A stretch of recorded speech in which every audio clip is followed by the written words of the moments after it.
Hey guys, Marskeed here, bringing you another Dragon Ball Z Dokkan battle video. And so, those of you who follow me on Twitter, you'll have seen I posted the screenshot of this yesterday when I finally got this completed.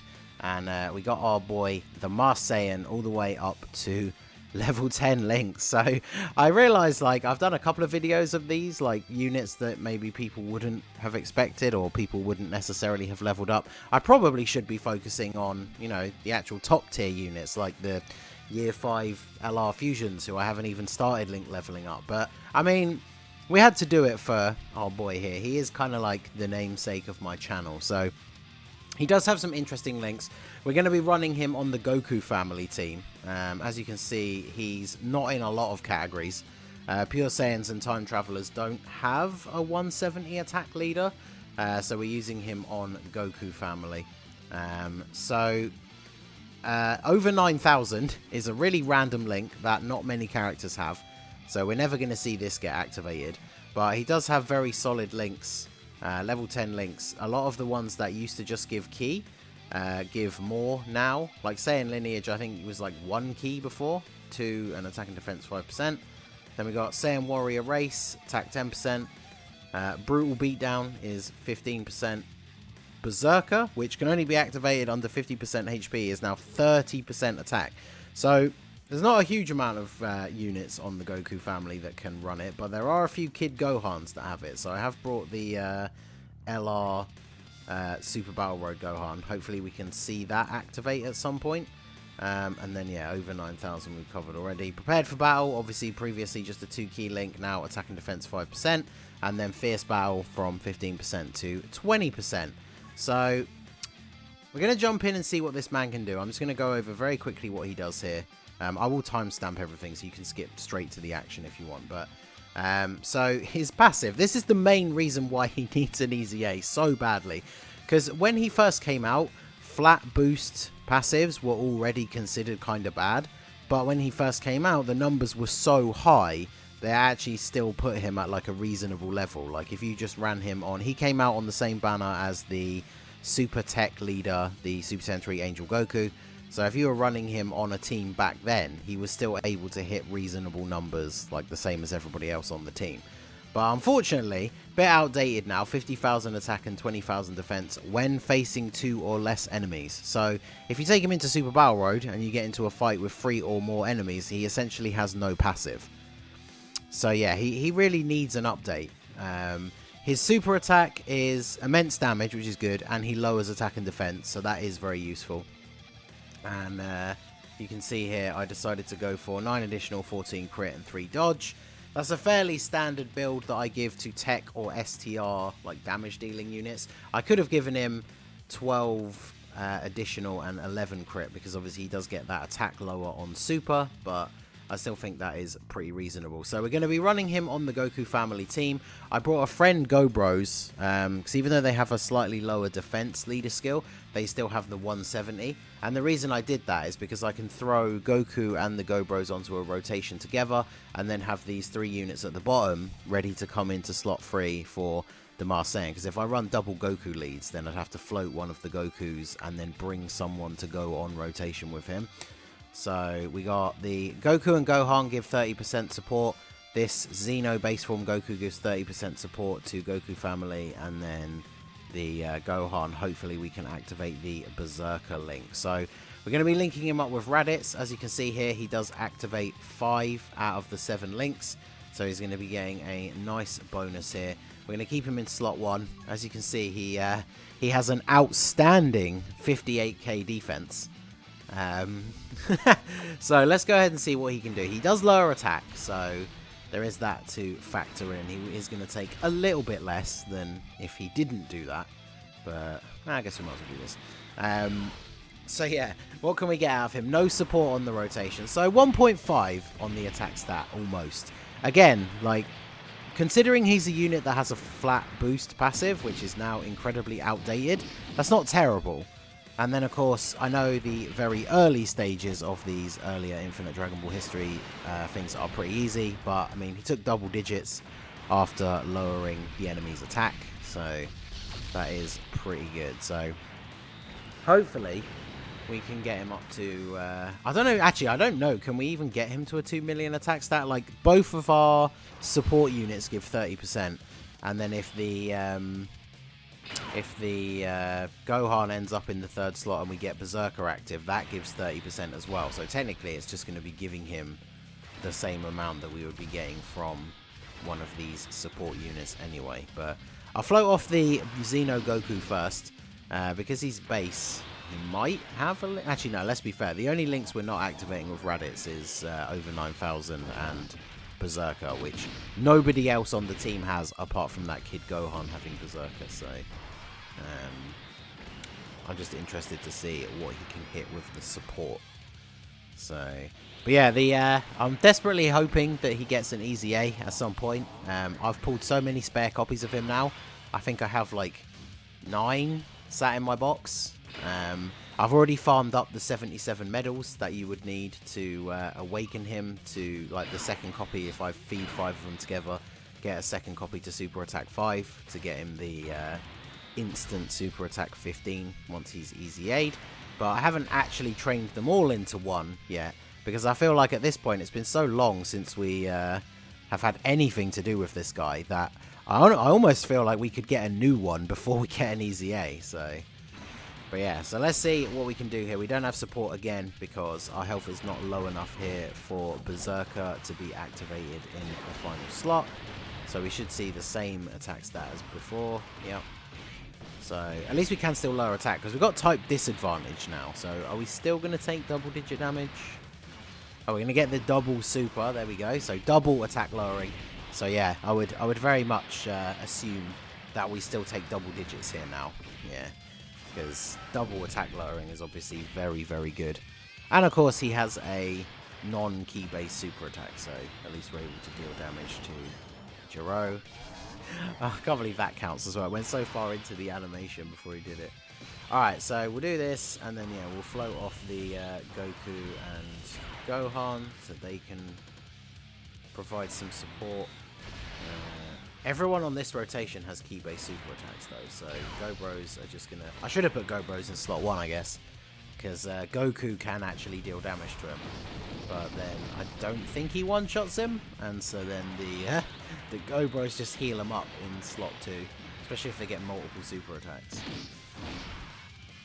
Best case scenario here is they just do this first super and then do 2 like normal additionals with crits, maybe?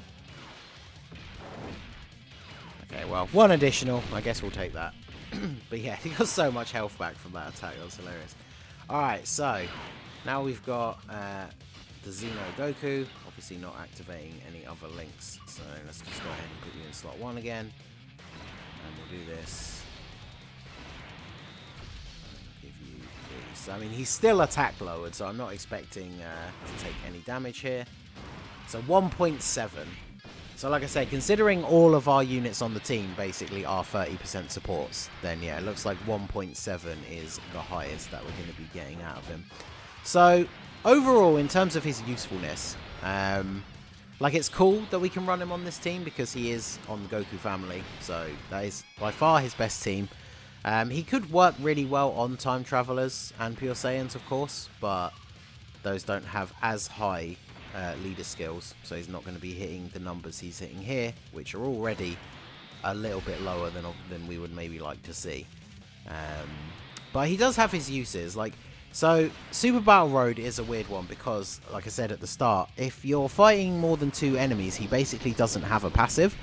But for Extreme, like we've just obviously had Extreme Super Battle Road come out, same applies to the OG one as well. But all of the Extreme stages, the versus Super stages, the 2nd and 3rd fight are always a 2-person fight, which means when you go into that, he is obviously going to have his passive active. Of course, the only bad thing is, especially for Extreme Super Battle Road, considering the level of difficulty, is that for fights 1 and 2, until you can take out some of the enemies, see, look, we're taking 30k here with type disadvantage without having attack lowered her. So, but yeah, in fights 1 and 4, before you can take out some of the enemies, so you go down to 2, because obviously if there's 2 enemies left at the start of the turn, his passive would then activate.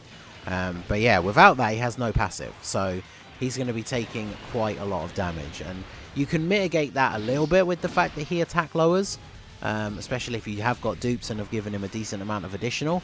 But the problem with that is, of course, in Super Battle Road, you very often get put into a situation where the same unit is being attacked by multiple different units in the same slot.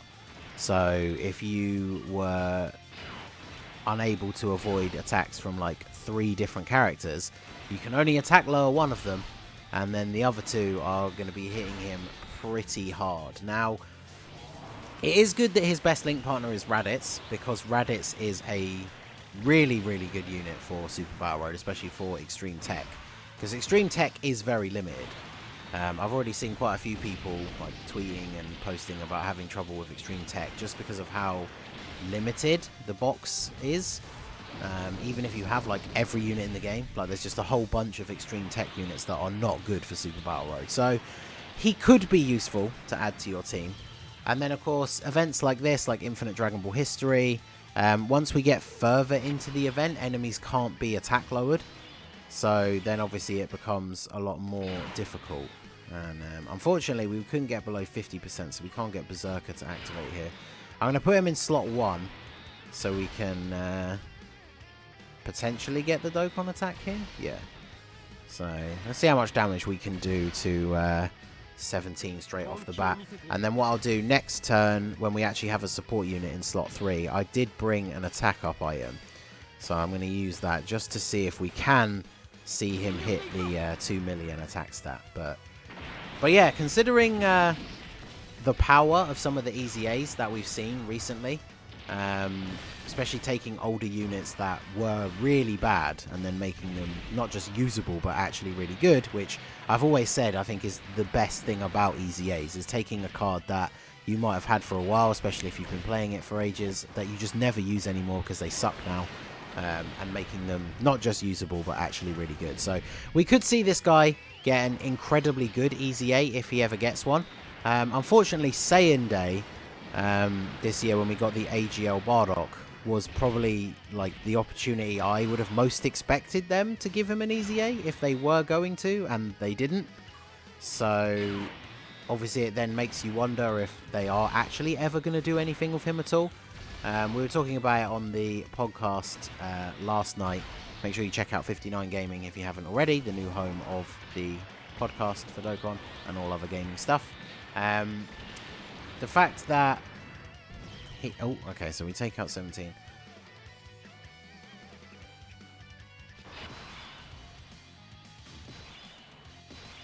Alright, so we got our support. I'm going to go ahead and do this. Do this. Do this.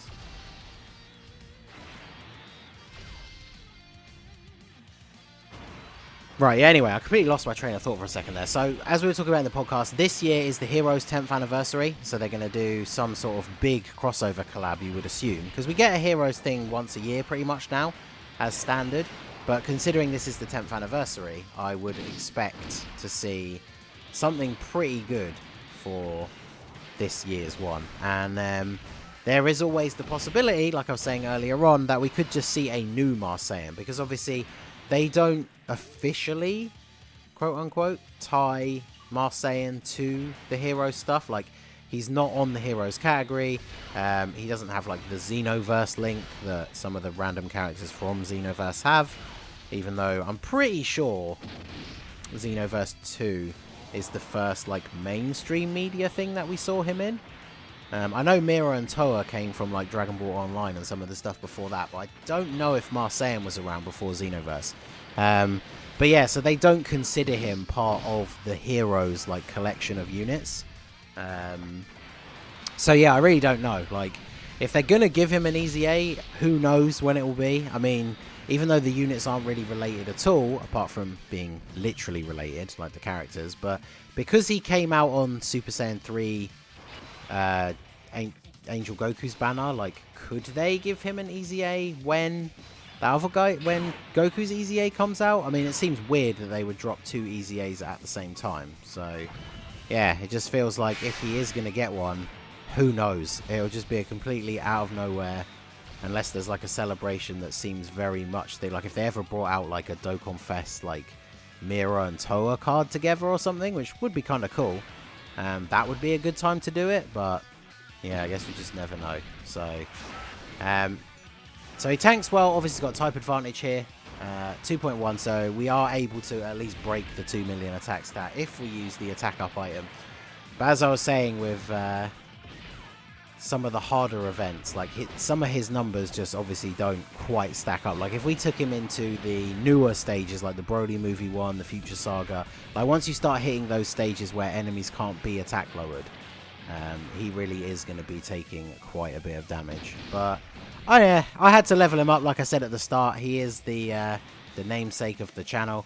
I've had him Rainbow for ages. I'm desperately waiting for this EZA, so I thought we would try him out at full level 10 links and see how good he is. So let me know what you guys think down below. Do you think we will ever see an EZA for this guy? What do you think his EZA would give him? Obviously the main thing would be to change those flat passives to percentage boosts, and then either get rid of the 2 enemies. I mean, I feel like they'll keep some sort of factor of the 2 enemies or less, but then make sure, like a lot of newer units do have now, that he has some kind of other passive for if there are multiple enemies, like built-in chance to dodge, or you know, something that when you are fighting multiple enemies he then gets, which would then make him good in Super Battle Road all the way through. So but yeah, that is going to be it for the video, guys. This has been the Masked Ningen. Smash that like button, subscribe to the channel if you are new. You can follow me on Twitch or join my Discord, the link is in the description below, and I will see you all again soon. Have a good one.